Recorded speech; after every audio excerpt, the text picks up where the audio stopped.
frente a la costa de Australia Occidental, en un área que los científicos llaman el Parche, algo regresa cada año. El cañón de Bremer se convierte en un campo de batalla. Las has visto saltar a través de aros en parques acuáticos, con caras que parecen mantener una sonrisa permanente. Pero la orca no sonríe, calcula. Es un depredador estratégico capaz de planificar y ejecutar ataques con una precisión que la mayoría de los animales no pueden ni aproximar. Esta es la historia de cómo una sola especie rompió todas las reglas de la biología para convertirse en el depredador supremo de las profundidades del océano. El calamar gigante y el calamar colosal no son simplemente grandes. Son productos de la evolución perfeccionados para sobrevivir en uno de los ambientes más hostiles de la Tierra. Sus tentáculos están cubiertos de ventosas con bordes afilados como sierras, formados por un material más duro que muchos metales. El calamar colosal tiene ganchos giratorios capaces de rotar 360 grados, diseñados para desgarrar grasa y músculo. Sus picos generan una presión de mordida de más de 6.000 libras por pulgada cuadrada. Durante la mayor parte de la historia de la Tierra, estos cefalópodos fueron los monstruos indiscutidos del abismo.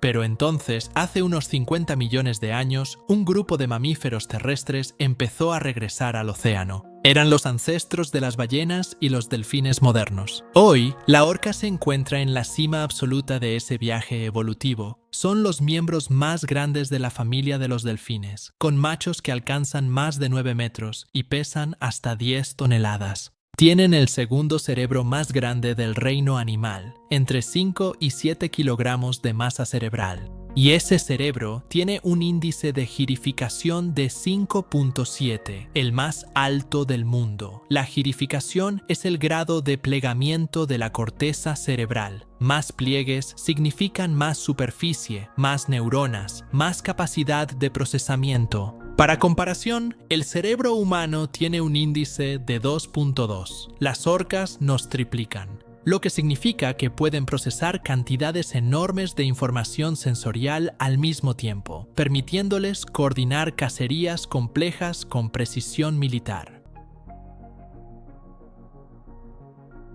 Pero las profundidades del océano no son solo oscuras y frías. Cada 10 metros de profundidad añaden una atmósfera de presión. A 300 metros, donde los calamares gigantes empiezan a aparecer, la presión es 30 veces mayor que en la superficie. A 1000 metros es 100 veces mayor, suficiente para aplastar un submarino si no está construido perfectamente. Para un ser humano, bucear más allá de 30 metros sin equipo provoca narcosis de nitrógeno. Tu cerebro empieza a fallar. Sientes como si estuvieras borracho, mientras algo te aprieta el cráneo desde todos los ángulos. A mayor profundidad, el oxígeno mismo se vuelve tóxico. Convulsiones, muerte, y sin embargo, las orcas bajan ahí. Antes de un buceo profundo, la orca toma una respiración masiva, y entonces sus pulmones colapsan completamente. Este proceso se llama atelectasia.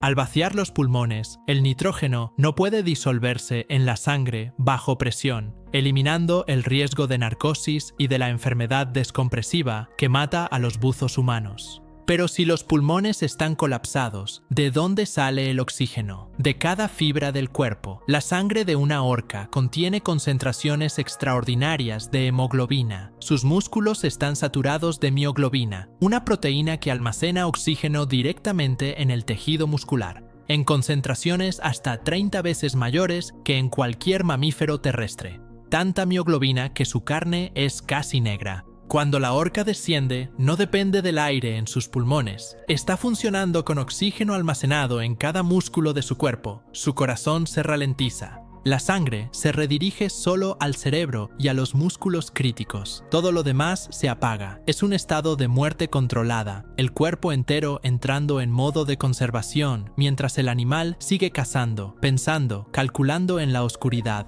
Puede contener la respiración durante 15 minutos, suficiente para alcanzar los 300 metros, encontrar a su presa en un abismo donde la luz murió hace mucho y regresar a la superficie como si nada. Pero encontrar algo en esa oscuridad Oscuridad real, no la oscuridad de una habitación sin luz, sino la ausencia total de fotones, un vacío visual donde tus ojos son completamente inútiles, requiere un sistema sensorial que no se parece a nada que exista en tierra firme.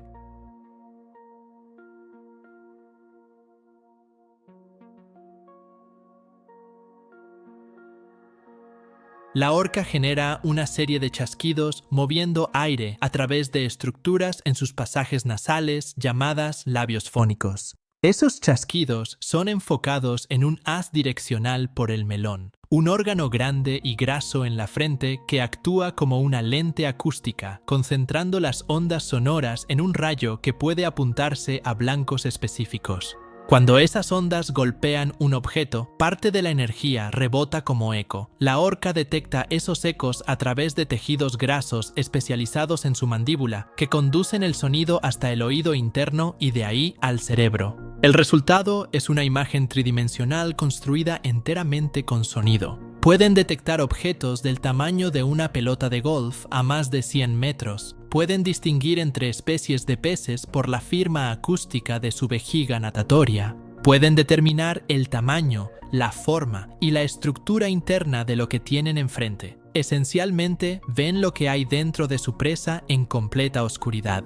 Pero lo que los científicos descubrieron después cambió todo. Esos chasquidos alcanzan niveles de presión sonora de más de 220 decibelios. Para contexto, un motor a reacción a máxima potencia registra 140 decibelios. Los buzos que se han encontrado con cachalotes, que usan un sistema similar, describen la sensación de los chasquidos pasando a través de su pecho como un golpe físico. Algunos científicos creen que estos pulsos de sonido pueden aturdir y desorientar a criaturas de cuerpo blando como los calamares. Literalmente, usan el sonido como arma. La hipótesis todavía se debate, pero la evidencia crece cada año. ¿Y por qué una orca arriesgaría su vida bajando al abismo a enfrentar a una criatura así de peligrosa? Energía. El calamar gigante es una carga calórica masiva. Una cacería exitosa puede sostener a un grupo entero durante días. Pero las orcas no solo los cazan, han desarrollado una táctica que convierte la propia biología del calamar en su sentencia de muerte.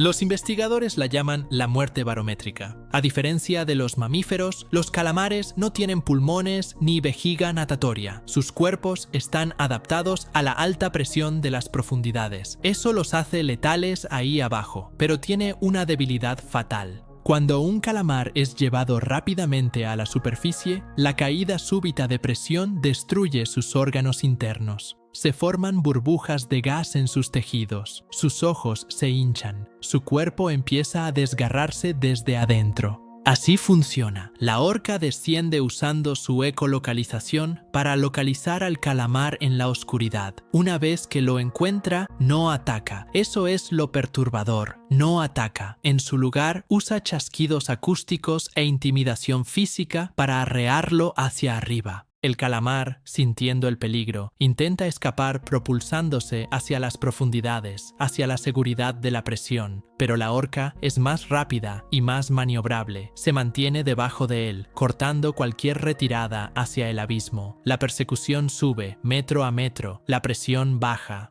y la orca nunca toca al calamar.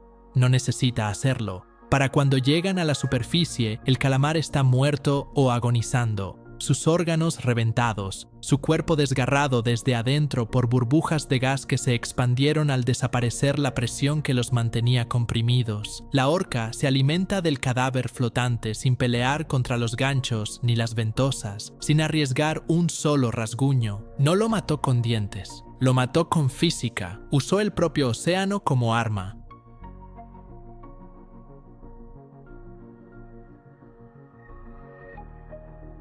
Pero las orcas no son los únicos cetáceos que cazan en las profundidades. Los cachalotes llevan millones de años cazando calamares gigantes. Un adulto puede consumir hasta 1 tonelada de calamar por día. Descienden a más de 2000 metros, mucho más profundo que cualquier orca, y contienen la respiración durante 90 minutos. Parecerían tener la ventaja absoluta en la competencia por los recursos del abismo, pero las orcas tienen algo que los cachalotes no: agresión coordinada, estrategia de grupo y la disposición de usar el miedo como arma. Existen múltiples casos documentados de orcas atacando cachalotes. No para comérselos, sino para robarles la comida. Un grupo de orcas encuentra cachalotes jóvenes que acaban de terminar de cazar. Los cachalotes, al detectar el peligro, forman inmediatamente una posición defensiva llamada roseta, un círculo, cabezas hacia adentro, con sus colas masivas apuntando hacia afuera como un muro de poder,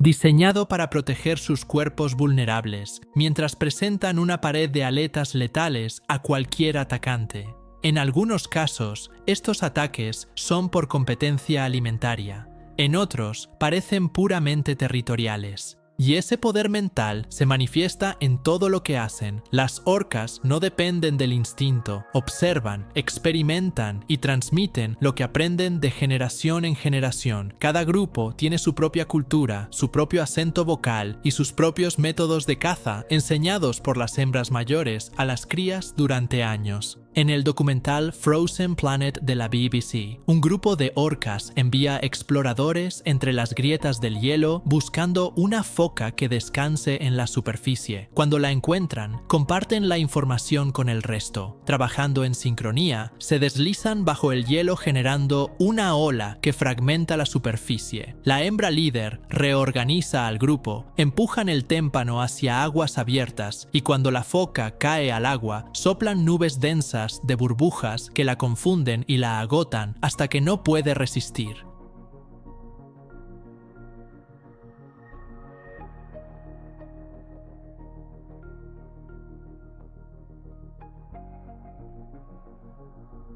En la costa de Argentina, un grupo perfeccionó algo todavía más extremo: el varamiento intencional. Se lanzan a la playa a propósito, montando las olas para atrapar lobos marinos directamente en la orilla, y usan la siguiente ola para deslizarse de vuelta. Si calculan mal, quedan varadas y mueren. Solo 13 orcas en este grupo dominan la técnica después de años de práctica. Las crías ensayan junto a sus madres, lanzándose a las aguas poco profundas una y otra vez sin intentar cazar. Los adultos a veces añaden algas marinas como objetos de entrenamiento. Esto no es un reflejo, es enseñanza, es cultura. Y la misma cultura y memoria compartida que hace posible la caza los convierte en depredadores de las profundidades tan efectivos. El conocimiento sobre dónde se congregan los calamares gigantes, cómo detectarlos con sonar, cómo coordinar la persecución, cómo manejar el cadáver después, todo se transmite de una generación a la siguiente. Las orcas nunca empiezan de cero. Cada generación construye sobre el conocimiento acumulado de los ancestros que vinieron antes.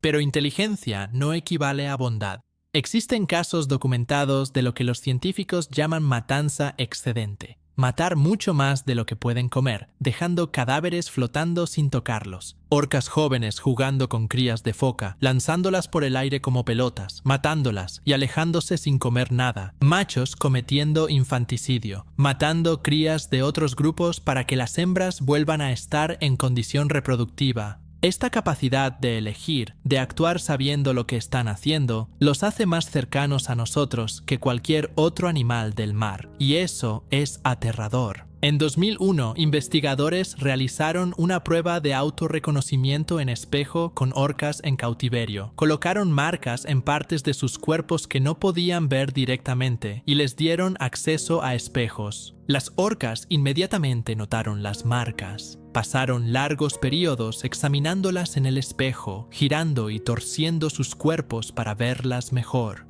Autorreconocimiento. Conciencia de sí mismas como individuos. Un rasgo confirmado en solo un puñado de especies en todo el planeta: humanos, grandes simios, elefantes, delfines y orcas. Saben quiénes son y pueden saber quién eres tú.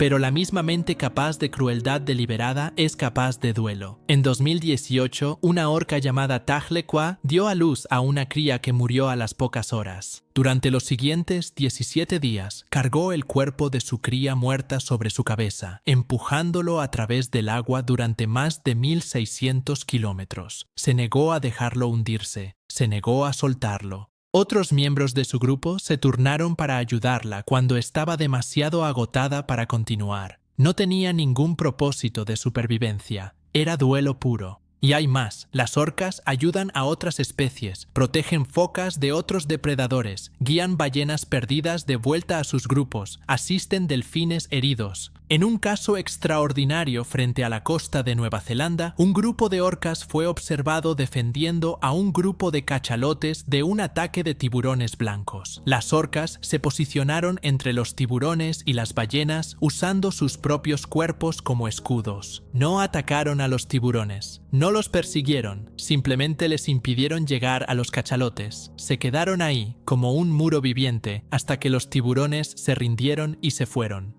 Y entonces las orcas se alejaron nadando, sin comer, sin tomar nada, sin pedir nada a cambio. Altruismo entre especies, extremadamente raro en la naturaleza, y un nivel de complejidad moral que apenas estamos empezando a comprender.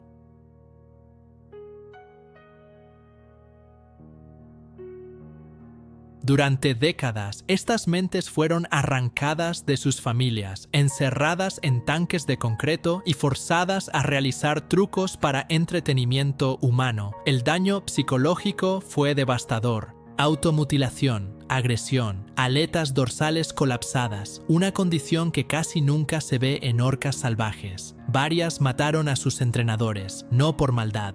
Por lo que le ocurre a una inteligencia consciente de sí misma, una inteligencia que reconoce su propio reflejo, que entiende la muerte, que siente duelo, cuando la encierras en el equivalente de una bañera y le pides que salte por un pez. Eso no es agresión animal, es colapso psicológico. La última fue capturada para exhibición en 1976. La opinión pública cambió, pero la población de residentes del sur, el grupo de Tahlequah, tiene solo 75 individuos hoy, en peligro crítico. Las orcas no son solo animales, son personas en el sentido filosófico de la palabra, tienen culturas, lenguajes, familias, emociones, una conciencia que puede rivalizar con la nuestra. Cada día, en las profundidades del océano, están desarrollando nuevas técnicas, explorando nuevos territorios, empujando los límites de lo que creíamos posible. Cuanto más las estudiamos, más descubrimos que el océano es mucho más complejo de lo que jamás imaginamos. Suscríbete a Más Allá de la Biología y activa la campana. Déjame un comentario y dime qué depredador quieres que exploremos en el próximo descenso.